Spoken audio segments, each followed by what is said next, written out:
of Knitting with QueerJoe.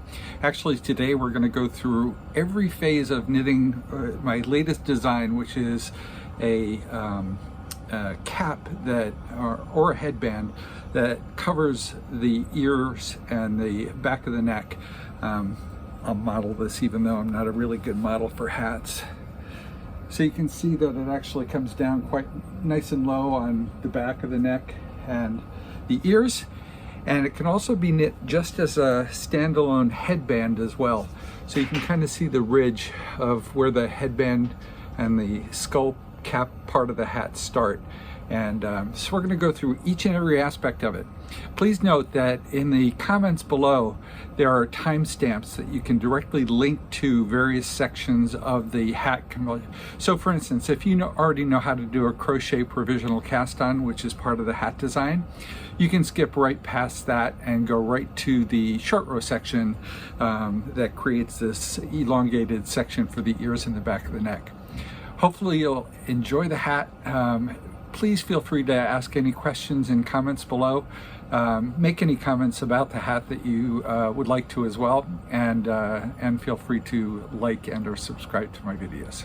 Thanks so much, and let's get on with the hat.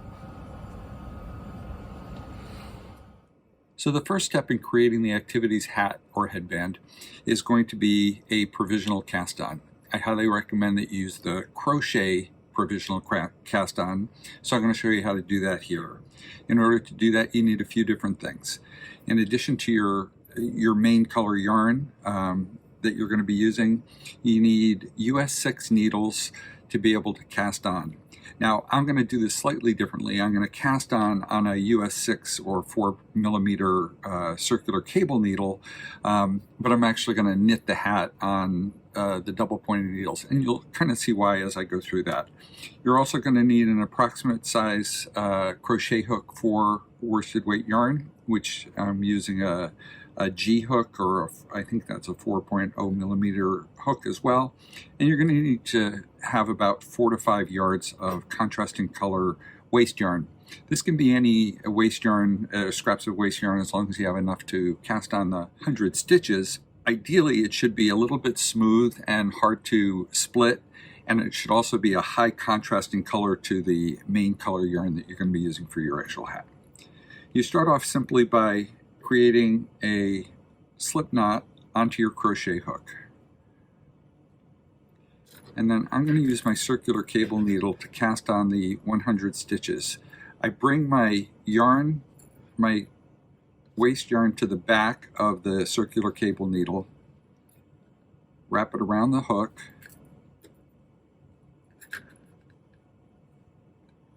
and pull it through. And then I bring my yarn to the back.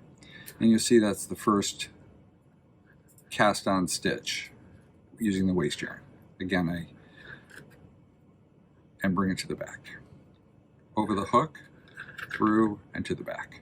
Over the hook, through, and to the back. We're going to go ahead and do this for a total of 100 stitches, which is what the pattern calls for. 95, 96,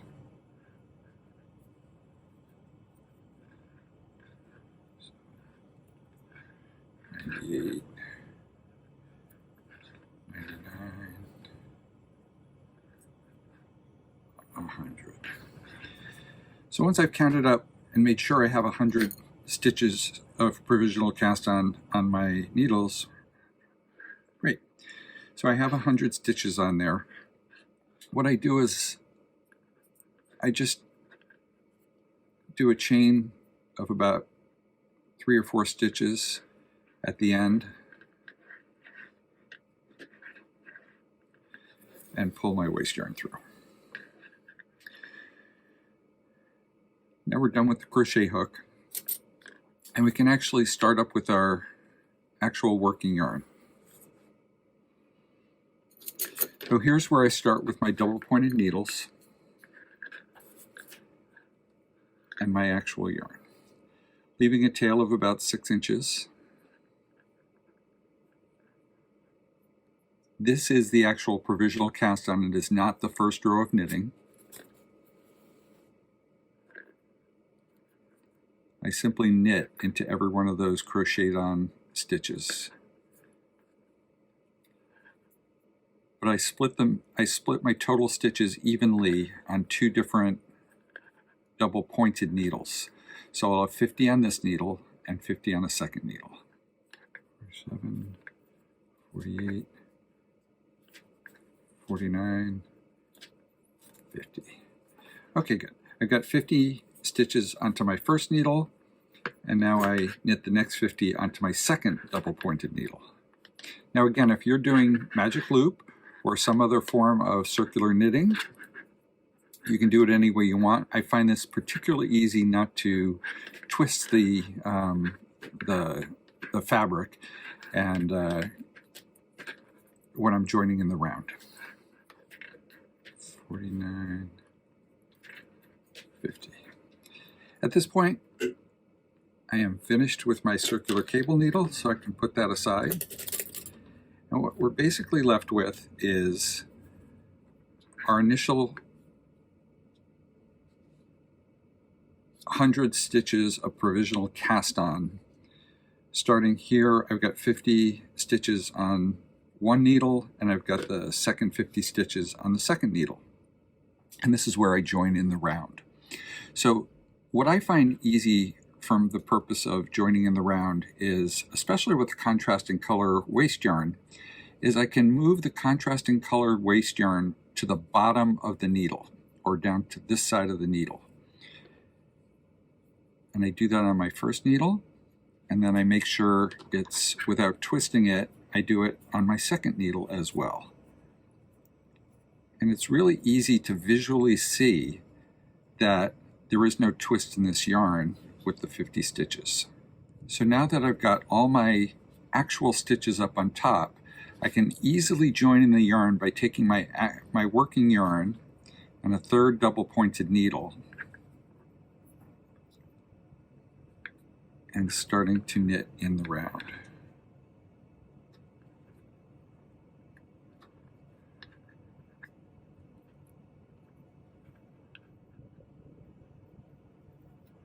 Be careful also not to use my tail, the tail end of my working yarn. Sorry, it's a little fiddly at the beginning. So I've done my first stitch, that's a second. And now I can separate these stitches 25 each onto my 4 separate double pointed needles. So that's 3.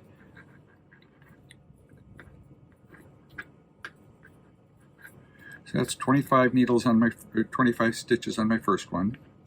And this is actually my first row of actual knitting, so I don't want that to be confused with the provisional cast on. So there was one row of my main yarn in provisional cast on, and then this is my first actual row of knitting. So there should be 25 stitches left on this needle since I had 50 to begin with. So we've got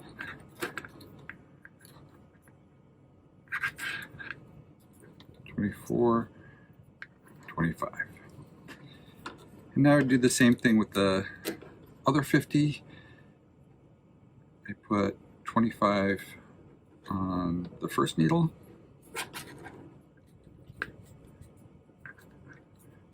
There's 25 stitches on the third needle.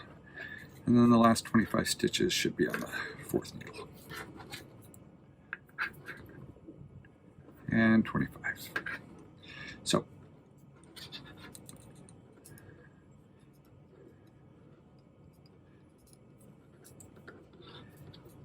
as I lay this out flat, you can see, or hopefully you can see,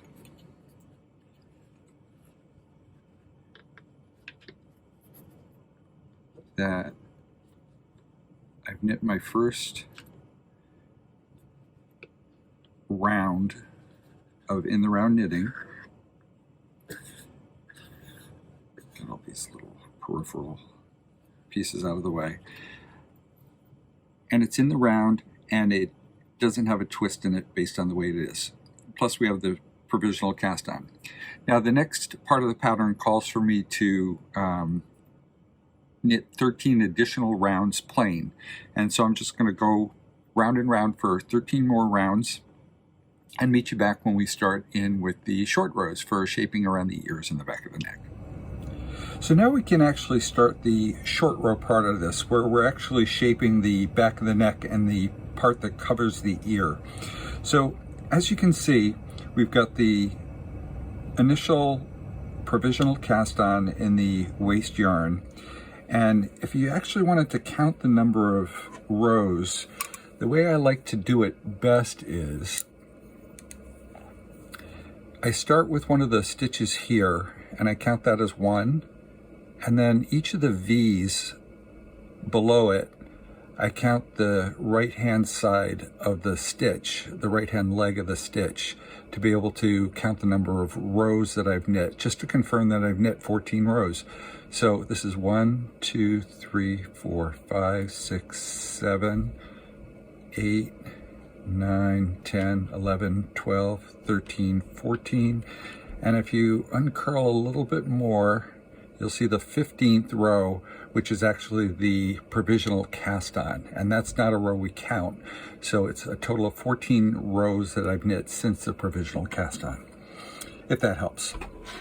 So now we're going to go on to short rows. So if you've never done short rows is a way of building up the height of your knitting in just one section. And so since we're going to be doing that in the section that will eventually cover the ears and the back of the neck, the first instruction for this short row is knit 80. So basically what we're going to do is, if you take a look at the hat, and this is the start of the round. Let me just get this out of the way for a sec. So this is the beginning of the round. We're going to knit 80 to bring it all the way around to here, or approximately there. No, actually over here, because this would be 75 and 5 more would be 80. So we're going to knit all the way around here, and then we're going to stop knitting in the round and we're going to start knitting flat and just going back and forth here in ever shortening short rows. And so we'll go ahead and start that process. So like I said, the first short row is knit 80. So I'm going to knit over to the 80th row in the round.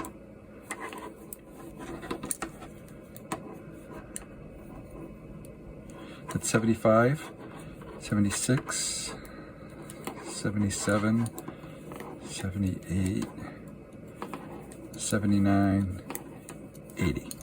So I've knit up to the 80th stitch in the round, and there are 20 more stitches to get to the end of the round, but instead of completing that round, I'm going to turn my work. But before I turn it, I'm going to do the wrap and turn, which is a standard short row. There are a couple different ways to do short rows and avoid kind of an ugly gap in your yarn. I personally use the wrap and turn method, but there's others you might want to take a look at, things like a German short row or a Japanese short row. Both of them are equally useful. This particular hat doesn't seem to show off any worse when I do the wrap and turn. So I knit 80, I slip the next stitch as if to purl, then I bring my yarn forward and I slip it back to the left needle, and then I bring my yarn back to the back. And in essence, what I've done is I've wrapped that stitch, the two legs of that stitch, with my working yarn. You see that it's wrapped around? And then I turn my work. And this is where we start knitting flat instead of in the round for these next 14 short rows. So once I go back, the next row says to purl 60, 59, and 60. And the wrap and turn is very similar on the purl side. You basically slip the stitch as if to purl, bring your yarn to the back of the work, or in this case the public side facing piece of the work, slip it back to the left hand needle, and then bring your yarn back around front. In essence, again, you're wrapping this stitch with the working yarn. and so they call it a wrap and turn. And then you turn your work, and the next row says, short row says knit 59. And so we go back, 56, 57, 58, 59. Now you can see here, if you look really closely, that this 60th or 60th stitch was actually the one that was knit or wrapped and turned the last time. So we're going to go to the last one before that wrap and turn, and you can kind of recognize it because there's a slight gap between the wrap stitch and the next stitch, which we didn't go on to knit. So once we knit 59, we again wrap and turn. So we slip the stitch as if to, we bring the yarn forward on the public facing side, slip the stitch as if to purl, bring the yarn back and slip it back to the left needle, thereby effectively wrapping the two legs of that stitch with our working yarn. And then the next row says to purl 58. So we're going back and purling 58. And just like with the knitting 59, we're going directly up to the last stitch before the purl wrap stitch on the other side, and we'll be doing another wrap and turn. 55, 56, 57, and 58. And again, you can see that we've come up to the last stitch before the prior purled wrap and turn stitch that we did. And we're going to go ahead and do the same thing. We're going to bring the yarn forward, which it already is, slip the stitch as if to purl, bring the yarn back, and slip it back to the left needle, thereby effectively wrapping that stitch on the purl side. Okay. Now the next row says knit 57 and wrap and turn. The next one will say purl 56 and wrap and turn. And so you can see that effectively what we're doing is just for this portion of the round, we're building it up in an ever decreasing accumulation of short row tallness of height.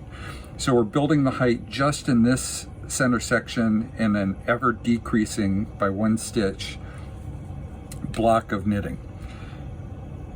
We'll do a similar short row decrease on the other end, but until then, I'm going to go ahead and finish all the short row rounds for this particular round before we get to the purl row fold row, which is going to be after the first round of short rows.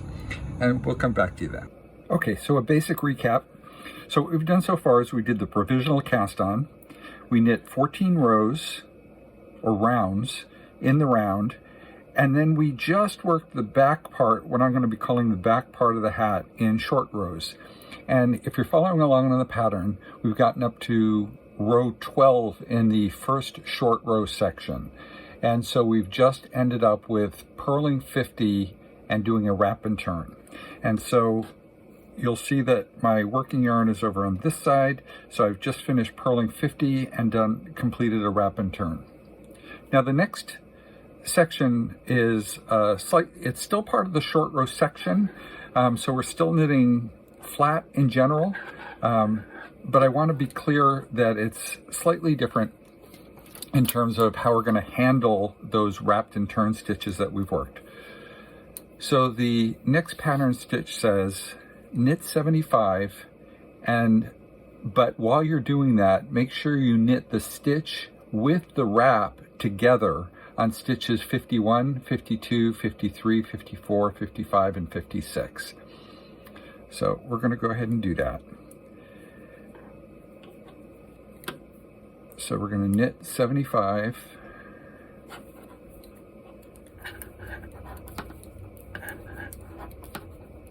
Okay, so we've got 49 and 50. So on the 51st stitch, and this is where we're coming up to all those sequential stitches that were wrapped and turned, you can see, if you look really closely, that each one of these stitches has a little wrap around it. And so instead of just knitting that stitch, we're actually going to knit the wrap and the stitch together. This will actually eliminate the gap of a short row.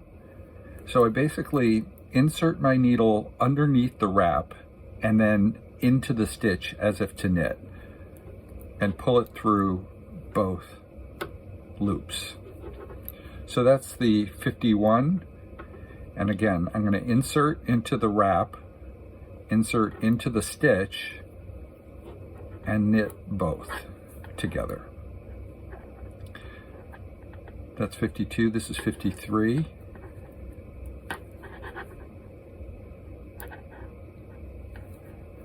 '54.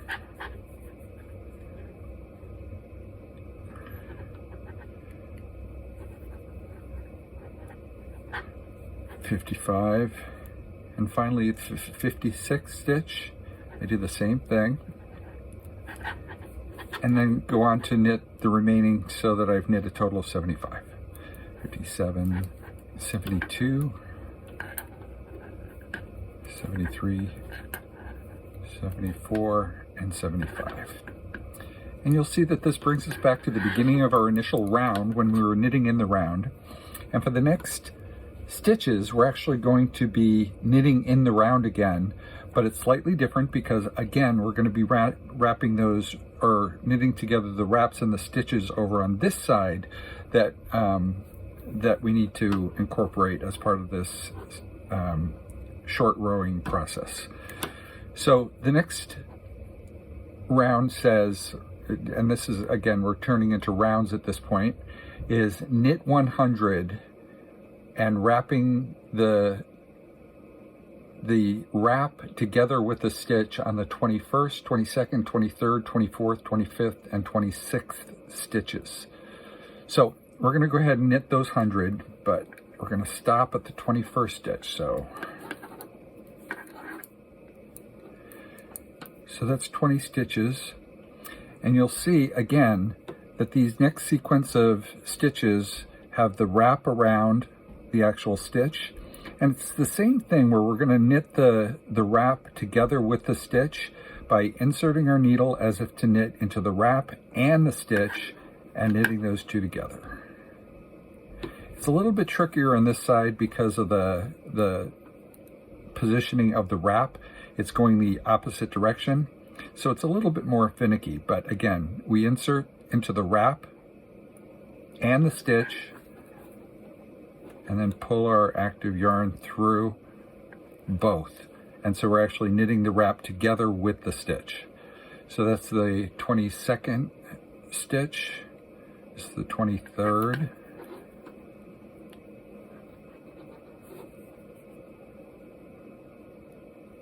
'24th.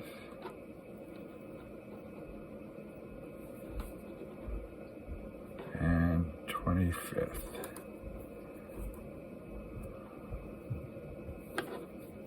And finally on the 26th stitch, oops, I missed that one, so I'm going to have to go back and get that one.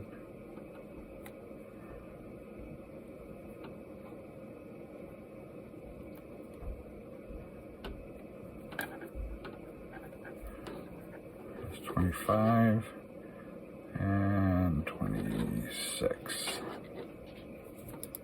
And that one, I'm going to have to lift the wrap over my active yarn because I didn't quite finish that stitch, so I have to finish it. And then I'm going to continue on to knit the remaining 100 stitches, or a total of 100 stitches in the round, and we'll come back out at the beginning of my round again with all wrapped stitches knit together with their corresponding stitch.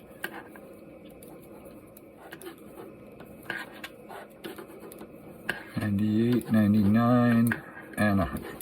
Okay, so just to recap before we go and actually do the fold line for the hem, I just want to even this out and show you two different things associated with this fabric. So this is going to be the front of the hat over here, and that's basically approximately 15 rounds of knitting in total. And over here, it's much wider, where it's going to come down and cover the ears. So in such a way that the short rows have increased the depth of this fabric, and so it's more narrow here and less narrow here. The other thing I wanted to show you is where the wraps and turns show up. You can see that even though those short rows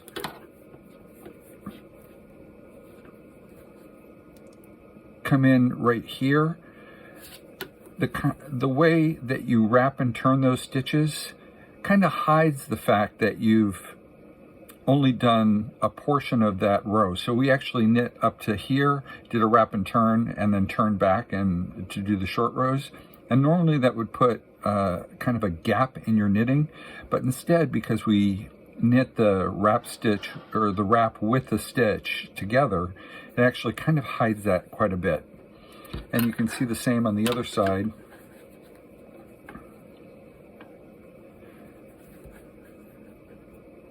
Where the wraps and turns are right here, where we knit them together, it actually puts together a relatively, I almost dropped a stitch. It puts together a relatively smooth fabric,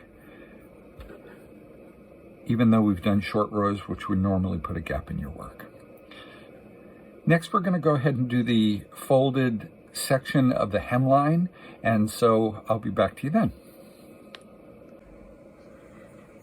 Okay, so since the headband portion of this hat is actually doubled, it's a double fabric, we do that by creating what they call a folded hem. And the basic way of doing that is actually rather simple.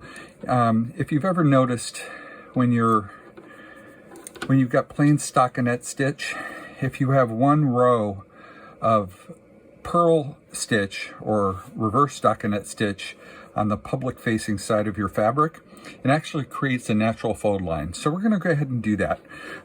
It's basically a 3-row process, or a 3-round process in this case, since we're knitting in the round now. So where you should be from the last step that we worked is at the beginning of your round. And so we're going to go ahead, and the next instruction says knit 100. So we're going to go ahead and knit 100.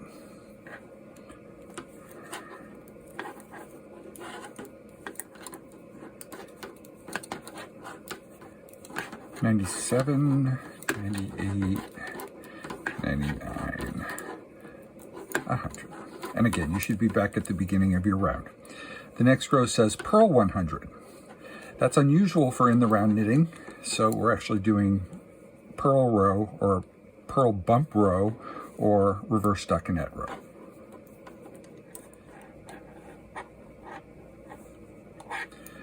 $97, $98, $99, and $100. Okay, now the next 2 rounds are just plain knit 100. So you're going to knit 2 rounds plain, and I'll suggest that you pause if you're knitting along and trying to create the hat in the same pace that I am. I'd suggest that you put the video on pause right now and go ahead and knit your 2 next rows, and I'll pick up. So after you finish the 2 rounds of knitting plain, here's what you should have. Now, this is the beginning of your round over here, and so we've been knitting around. This is the back part of the hat, which is going to be the section that will cover the back of the neck and the ears, and so this is where the short rows were done. And we've accomplished this little purl bump ridge all the way around. And basically what's going to happen is we're going to do a mirror image of this. And so we're actually going to create the exact same piece of fabric mirror imaged, so that we've got short rows back here and just plain simple here. And then when we're on the last row of this mirror image section, we're going to fold this section up into the hat, and it will create the double fabric. And you'll notice that when I fold this up, when I fold, it folds naturally on that purl ridge line and creates a really nice folded edge for a double layered fabric. And so the next section is going to be some additional short rows, but short rows when you're going in the other direction are slightly different. And so we're actually going to be going from smaller short rows to wider short rows. And as a result, when you do that, you actually have to kind of pick up and knit the wrap with the stitch as you go along. And you also have to do it on your purl side. And so we'll go ahead and take a look at that and in the next section. Now that we've completed the rounds of plain stockinette, the next row we're going to start working the mirror image section of the short row piece.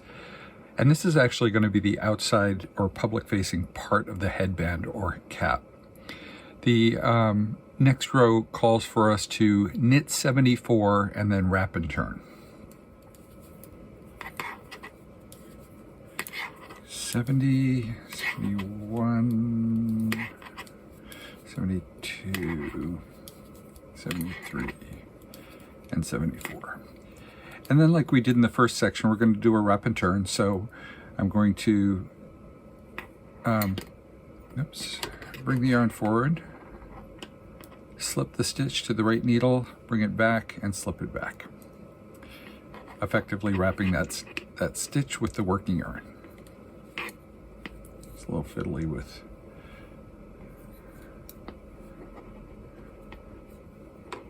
and then we're going to go ahead and turn. So the next row says purl 50. 49. I'm just going to use the same needle. 50. And again, I'm going to wrap and turn by slipping this needle to the right, slipping the stitch to the right needle, bringing my yarn to the back, putting it back on the left needle, and then bringing my yarn forward, effectively wrapping that stitch. Now you might ask, since we started down here in the first section of short rows by knitting 80 to make a wide short row, why I only started with knitting 74 and then going back 50? Well, if you remember, we're making a mirror image, and so since the shape of the bottom short row goes from wide to narrow, we're going to go from narrow to wide on the top. And so we're going to do ever widening short rows as we go up, and so that we get a mirror image of that. And to be able to do that, picking up the wraps happens as we go along in this one. So when you're doing increasing short rows, increasing width short rows, you actually have to pick up your wrap stitches as you go along. And we'll see this as we get to the next instruction, which is knit 51, wrap and turn, but also knit the 51st stitch with the wrap is part of that instruction. So we'll go ahead and do that and show you how it's slightly different than more narrow, making narrower and narrower short rows like we did in the first section. So it's knit 51. This is 49, 50, and as we get to the 51st stitch, now you have to recall that this 51st stitch is the one that we actually wrapped and turned the last time. And so since we're knitting past that one to do the next wrap and turn, we actually have to pick up that wrap and knit it together with the stitch like we did as for all the knitted wrap and turn rows on the prior section of. But since we're expanding past those as we get wider and wider short rows, we need to do that as we go along here. So that's 51, and then we're going to go ahead and wrap and turn, slip, bring the yarn forward, slip it back,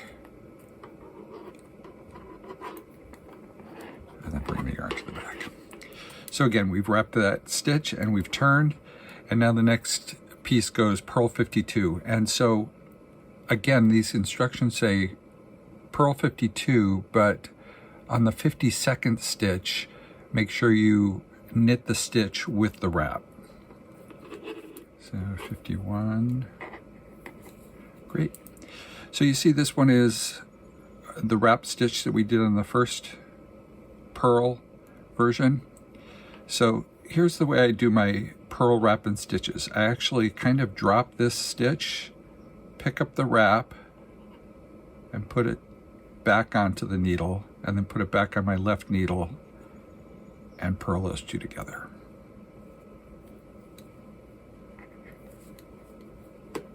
And then we wrap and turn.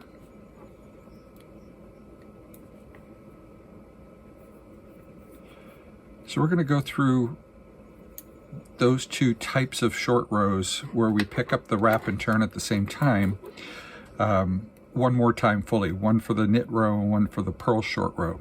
So the next knit row is knit 53 and wrap and turn, making sure you knit the 53rd stitch with the wrap. So 50, 51, and this is the 51 rather, and this is the 52nd stitch, which I need to, which you see is currently wrapped because we did that on the last turnaround. And you can also see that there's a slight gap between that one and the next stitch. So in the 52nd stitch, we insert our needle into the wrap and into the stitch and knit those together by pulling it through both and then popping the stitch off. So that's 52, and then we wrap and turn. So we take that, we bring our yarn forward, slip the stitch, bring our yarn back, slip the stitch back, and then turn our work. And then again, the next row states to purl 54 and making sure that we purl the 54th stitch with the wrap.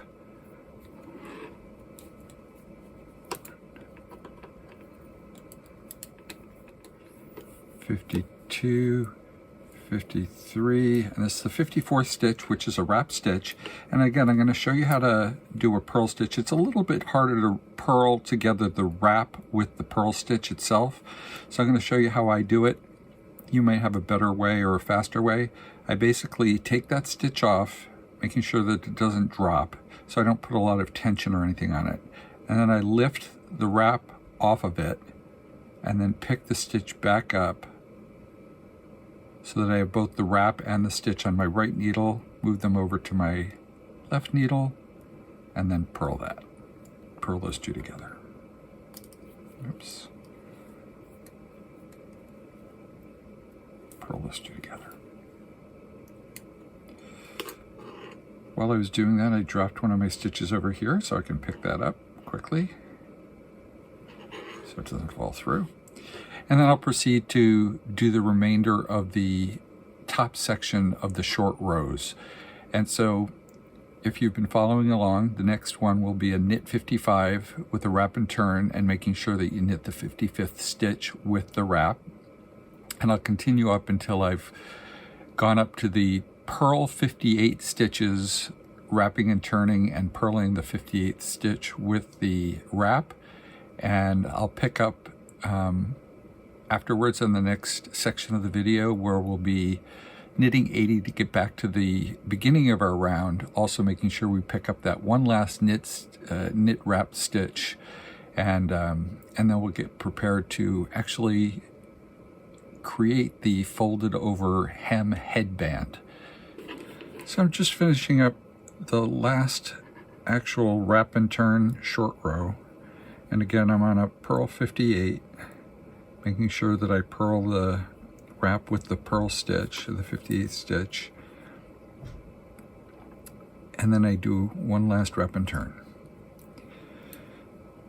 So now where I am is in the middle of my hat, and so the objective of the next two rounds is, one is I'm gonna knit 80 to bring me back to the beginning of my, knit 80 to bring me back to the beginning of my round. But while I'm doing that, I'm gonna need to pick up the one wrap and turn over here. And then the next round, I'm gonna knit 100, which is a full round, so I can pick up this one last wrap and turn stitch that's gonna be left after I do this. So we'll go ahead and do that. So I'm gonna knit 80, making sure that I wrap the 59th stitch with the wrap along with it. 58, and again I'm going to pick up the wrap and the stitch with my right needle and knit both of those together for 59, and then continue on to 80, 60, and 80. So the last row for the short row section of the what will be the outside of the hat, once we fold in the inside of the brim, is to, the instructions are to knit 100, making sure that you knit the 20th stitch with the wrap. And so we're used to doing that, so let's go ahead. 16th, 17, 18, 19, oops, 19, miscounted, and 20. So you'll see that this one is wrapped. This one I do slightly differently since I'm doing it from the knit side. I basically just lift the wrap up onto the needle with the stitch itself and then knit those two stitches together. And then continue on to knit the remainder of this round. Once I'm done with this round, we've successfully completed the mirror image of the short rows in ever increasing lengths of rows. And then we just have to complete that mirror image, we need to knit the additional 14 rounds of plain stockinette, so that we'll have an equal amount of stitches from on the bottom and the top, and so that when we fold them over, that they'll be equally matched. And so I'll go ahead and finish this round, bring it to 100, and then knit the next 14 rounds so that we have 2 equal ones, and then we'll come back and we'll actually create the actual headband section of the cap by knitting together the provisional cast on with the current round, so that we actually have a perfect folded hem. And I'll come back to you then. Okay, so we've gone ahead and done the additional 14 rounds of plain knitting and brought us up so that we now have a complete mirror image of the inside of what will be the inside of the headband and the outside of the headband. So you've got the provisional cast on with a contrasting color yarn.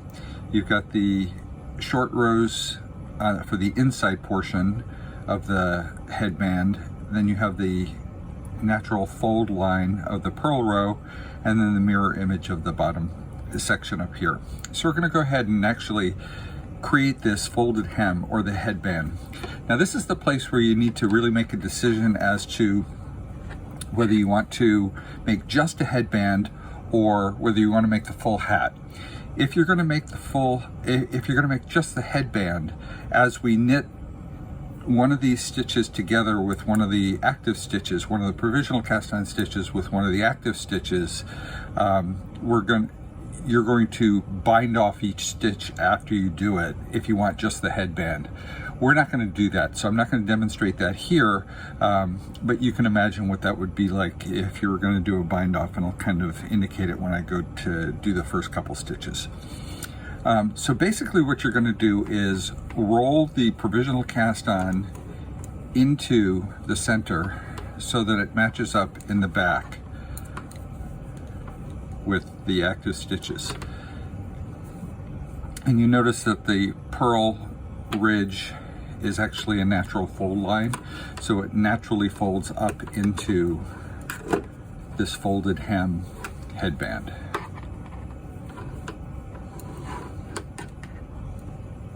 Okay, you don't have to get it all up there, it's going to start going up there automatically by itself anyway. The other thing I want to point out before we get started is when you use a contrasting yarn, the darker yarn shows purl bumps. So this little purl bump is the stitch we're actually going to use to knit together with one of the active stitches. And you can easily see that within the crochet chain that we did to do the provisional cast on. There's just one strange little piece. Since this original, when we first added on the green, this is going to be our first purl bump, technically purl bump.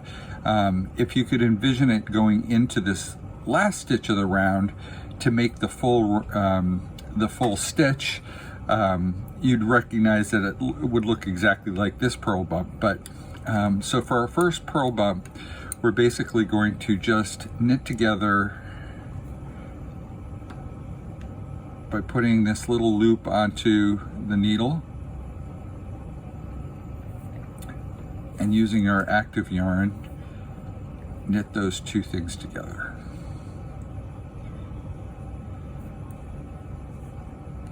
So into the active loop, and loop that one over. Oops, sorry.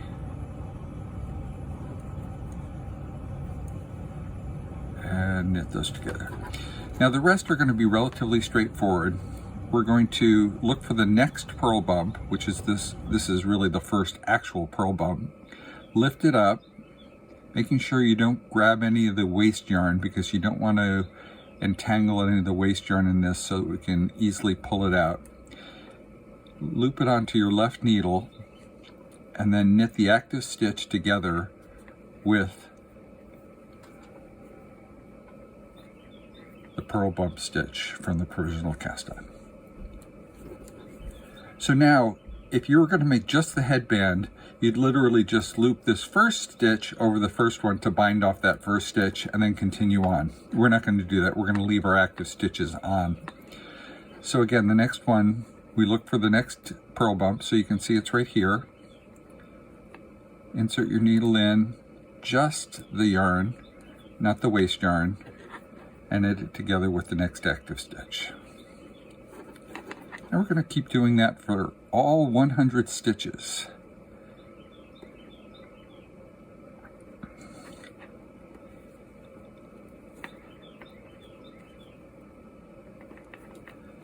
Now, one of the other options you could have is if you decided you didn't want to do a provisional cast on, that you just did a regular long tail cast on, you could just sew in this seam with a standard slip whip stitch. You just do a very loose whip stitch to put the cast on edge, so the cast on edge up to, what did I do there?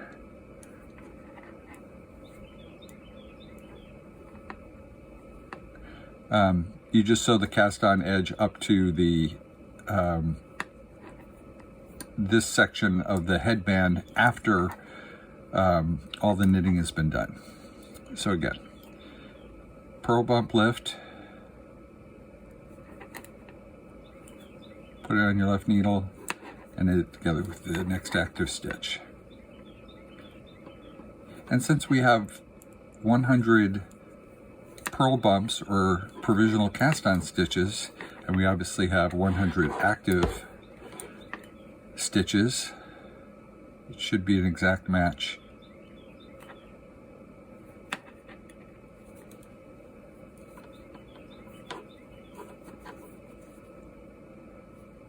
So we're going to go ahead and do all 100, but I just want to give you a sense about what this is going to look like after the first 25. So I'll talk you through the first 25, even though it's a little bit long. Now, one of the things that I did for the purpose of doing this video, which I don't suggest you do, is I did a light steam blocking of it so that I could show you kind of the shape of the garment. It's pretty curled, and so I wanted to show it to you relatively flat, and so I steamed it out. But one of the things that happens when you steam block something is the yarn blooms a little bit, and so it makes it a little bit more difficult to pick up these purl bump stitches, especially when you're trying to avoid picking up the provisional cast on waste yarn. And so I made it a little bit more difficult for myself, but I still wanted to do it for the purpose of visibility and making sure you could see kind of the end result of your knitting of the headband before it actually turned into a doubled piece of fabric with the folded hem that we're doing now.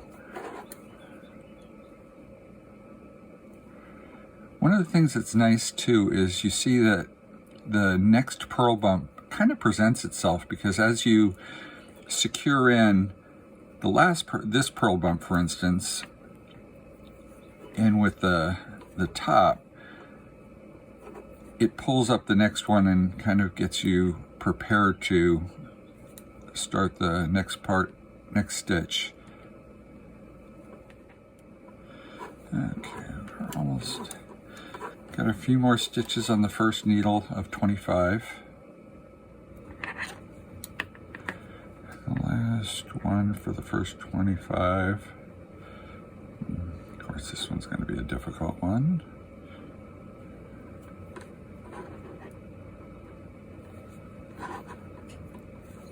Okay. So let me just give you a brief view of what this is going to look like. So you can see that as we've attached the loop or folded into the bottom part of it, this fold line happens to come out really nice and neat, and it's a natural fold line. And now we're going to start to, and it starts to show you what the double fabric is going to look like, or the actual headband portion of the hat, as it starts to go down for the ears and the back of the neck with our short row shaping back here. So this will be the front of the hat, and this will be the back of the hat. But also inside, what you can see is it's a nice smooth fabric that we've folded up, but you can see the chain of the crochet provisional cast on as well, and I'll show you how to pull that out as soon as we've gotten through our first 100 stitches. Or through the 100 stitches, I should say. So I'm going to go ahead and finish the 100 stitches. Almost to the last one.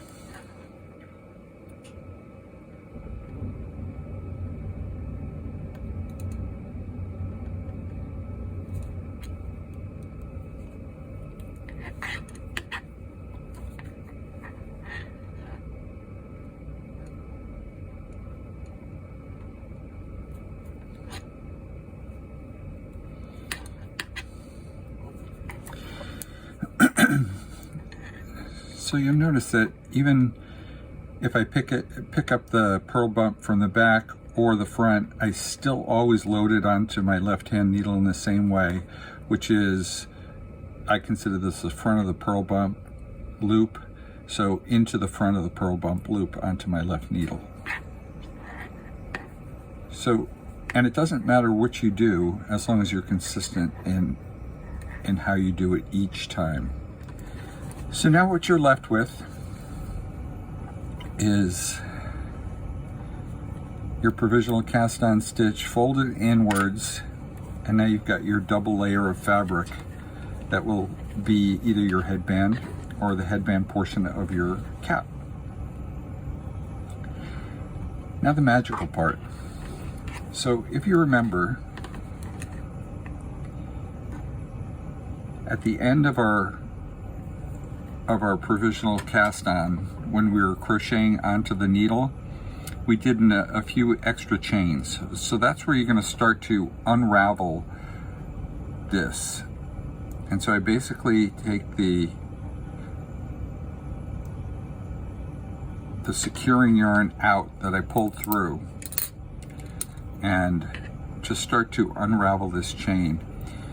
And one of the things you'll notice, oops, let me see.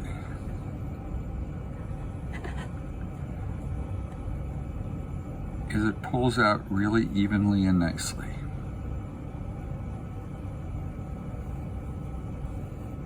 And since we've picked up each one of those purl bumps, as we unloosen the crochet cast-on edge,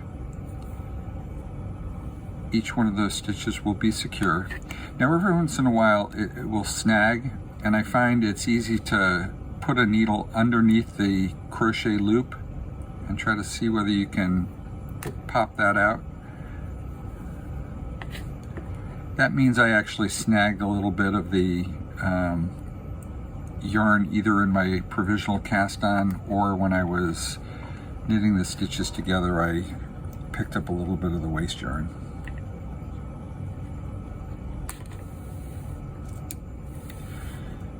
So we'll go ahead and pull that all out.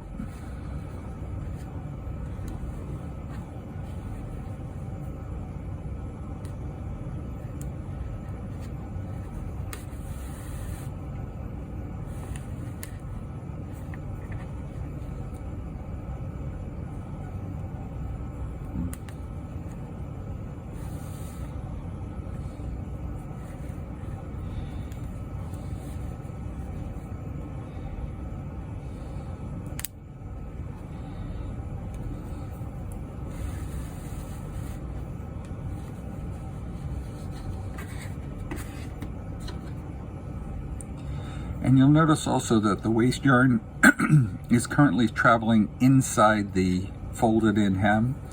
So you can't actually see it, and it will eventually pull out, and I'll show you that too.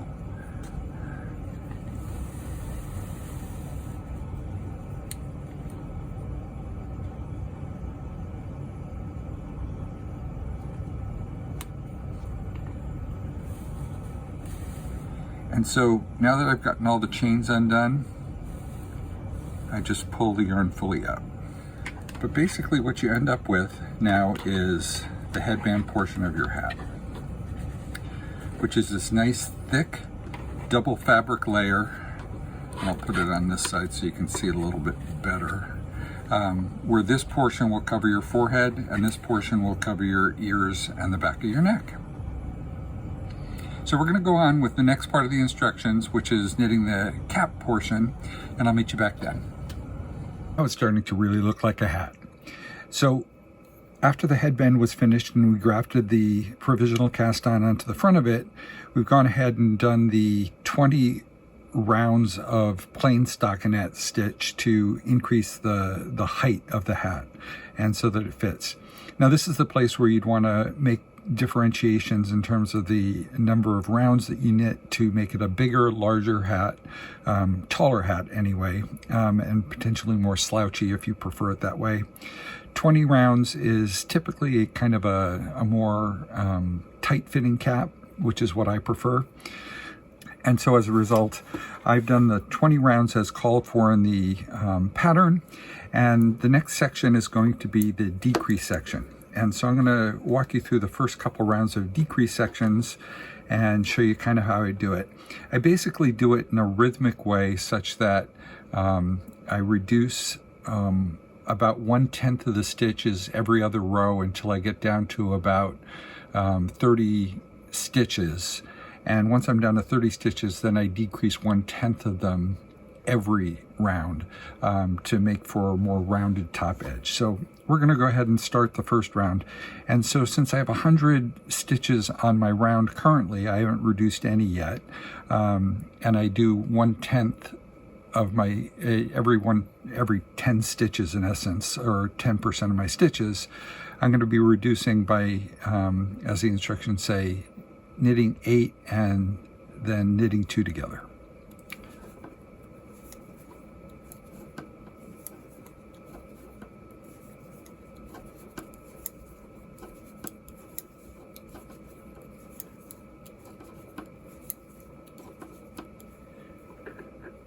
And knit 2 together. Simple. Knit 8,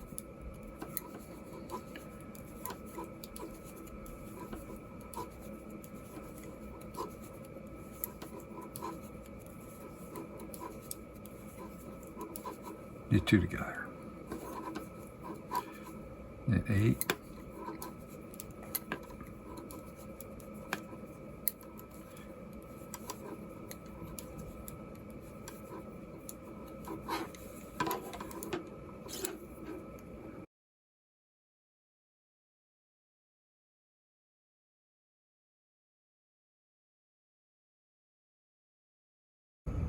knit 2 together. So now I've done that 10 times, and so I've decreased the total number of stitches by 10, or 1/10 of my stitches, like I said, and so I'm down to 90 stitches. The next row, since I only do decreases every other round, is just a knit plain. So I'm going to go ahead and knit those 90 stitches.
So in the next round, since I'm going to be decreasing 1/10 of my stitches, and I have 90 stitches currently on my needles, I'll be doing it every 9 stitches. I will be reducing it to 8. So I'll knit 7 and knit 2 together for a total of 8 stitches out of 9. So it's 1, 2, 3, 4, 5, 6, 7, 8 and 9 together to make 8. Again, 1, 2, 3, 4, 5, 6, 7, 8 and 9, make 8. On this round, I'm also going to be rearranging the stitches slightly on my needle. 1, 2, 3, 4, 5, 6, and I'm just going to continue on with this needle. 7, 8, 9. And the reason I do that is because I want to make sure that the number of the stitches that get decreased on a regular basis are all divisible on the same needle. So in essence, I have 3 groupings of 8 now on that needle. So when I reduce next time, I will never have to reduce and knit 2 together on 2 separate needles. And so it just rearranges it in advance for that. The other thing I will show you is that the decreases, and you can kind of start seeing this, decreases start going inward, and they start to actually spiral inward a little bit, and it'll show off a lot better when I'm completely finished with it. One.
And we'll continue on this way of doing one round of decreases where we increase 1/10 of the stitch, decrease 1/10 of the stitches each round, every other round, and then we'll knit one round plain, right?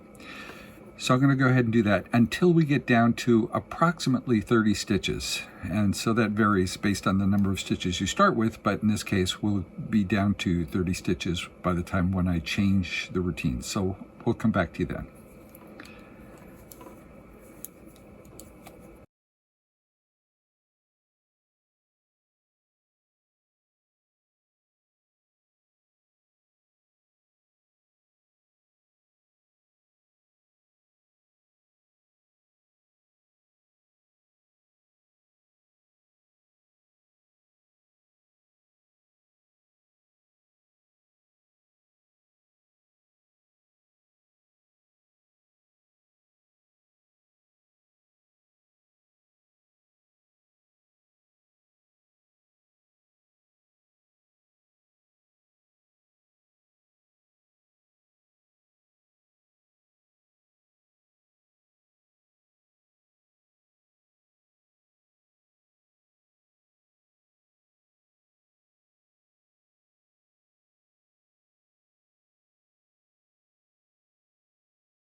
So I've just knit the round where I've knit plain 40 stitches, and so I'm about to do the decrease round where I will go from 40 stitches down to 30 stitches by eliminating, again, 1/10 of the stitches from the original 100.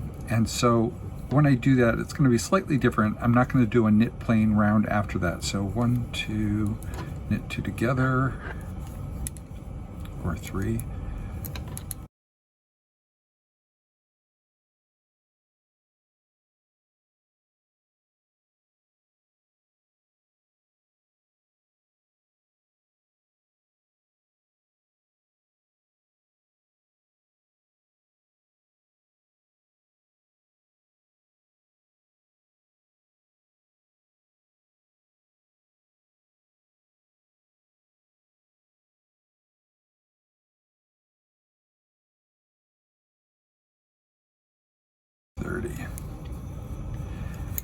Now if you continue to do a knit plain row in between all your decrease rows, you get kind of a conical shaped decrease. I prefer mine much more rounded than that, so I'm going to go ahead and continue with the decrease round every round now. So now I'm going to go down to 20 stitches instead of 30, so I'm going to reduce it by 10 stitches. 1, knit 2 together for 2.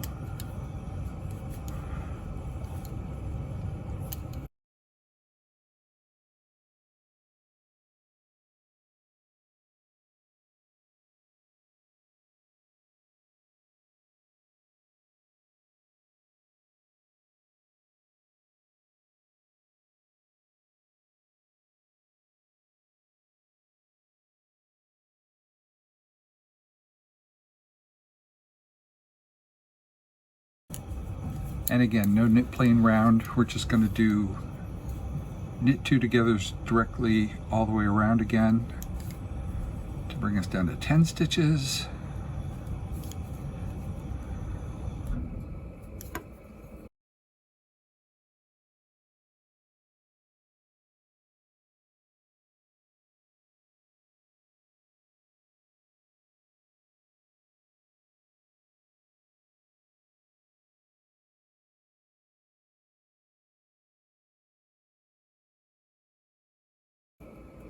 And that's the end of the decrease rounds for the hat. You see we've decreased down to 10 stitches. Pull off a little bit of excess yarn, break it off. And using a weaving needle.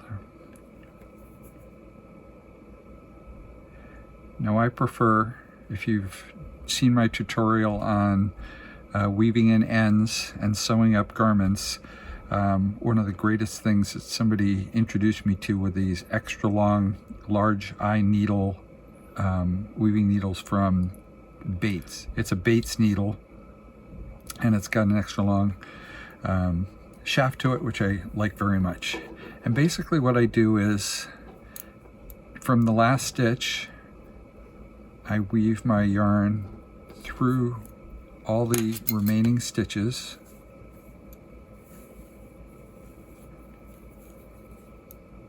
in order.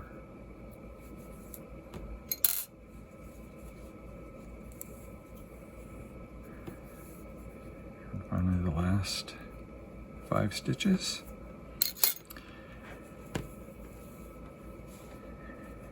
And then I pull that through and cinch it up tightly so it closes up the final hole there.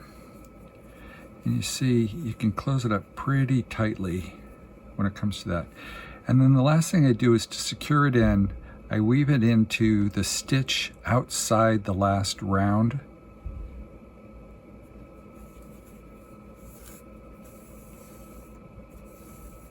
All the way around.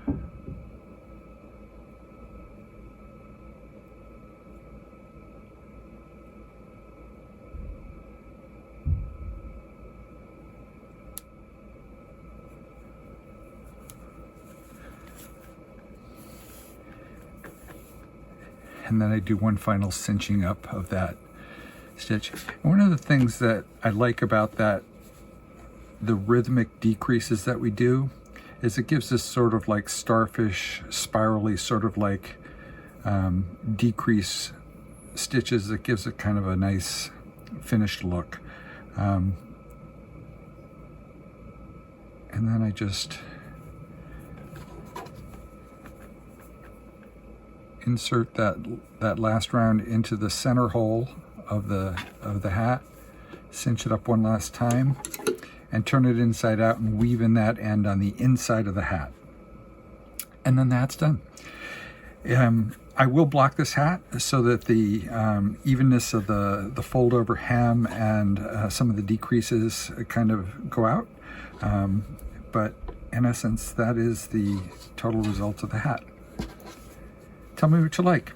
Feel free to leave any comments or suggestions in comments below, and certainly subscribe and or like the video. I really appreciate that. Thanks all for taking the time to knit a hat with QueerJoe.